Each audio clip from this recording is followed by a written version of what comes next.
আমি পৃথিবীর বুকে বিশ্ব নবীর চাইতে সুন্দর কোন ব্যক্তি আমি দেখি নাই, এবং পৃথিবীর মধ্যে এর চাইতে সুন্দর কোন বাচ্চা পৃথিবীর কোন মা জন্ম দেয় নাই। সুবহানাল্লাহ। পৃথিবীর কোন মা যদি বিশ্ব নবীর চাইতে সুন্দর শিশু জন্ম দিত তাহলে না দেখতে পাইতাম। জন্ম দিতে দিছে না।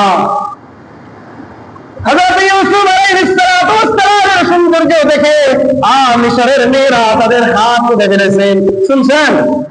বিশ্বনবী কি আপনাকে কম কম না। আম্মা জান আয়েশা রাদিয়াল্লাহু তাআলা আনহা দিয়ে বলেন, মিশরের মেয়েরা ইউসুফ আলাইহিস সালামের সৌন্দর্য দেখে হাত কেটেছে, কিন্তু তারা যদি সেখানে আমার আপনার নবী বিশ্ব নবী মুহাম্মদ রাসূলুল্লাহ সাল্লাল্লাহু আলাইহি ওয়াসাল্লাম দেখতো, মিশরের মেয়েরা তাদের কলিজা কেটে দিত।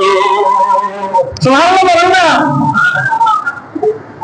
जब चाँद से बढ़कर ईदी है, जब चाँद से बढ़कर ईदी है, रुखसार का आलम क्या होगा। বিশ্ব নবীর পায়ের গোড়ালি এত সুন্দর ছিল, এত সুন্দর ছিল, তাদের চাইতেও বিশ্ব নবীর পায়ের গোড়ালি সুন্দর। বিশ্ব নবীর পায়ের গোড়ালি আসমান থেকেও কি, আসমানের ছাদ থেকেও কি সুন্দর, আসমানের ছাদ থেকেও কি সুন্দর। তাহলে চেহারা কি অবস্থা হবে?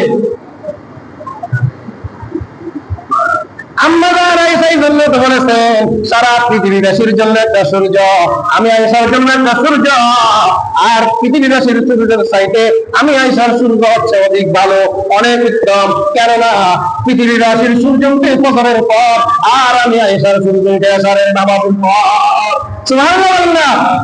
বিশ্ব নবীর চেহারা আলোর দ্বারা আম্মা জান আয়েশা রাদিয়াল্লাহু আনহা অন্ধকার ঘরের মধ্যে সুই হারিয়ে ফেলেছে, সেই সুই বিশ্ব নবীর চেহারা নূরের আলোর দ্বারা খুঁজে পেয়েছে। আল্লাহু আকবার।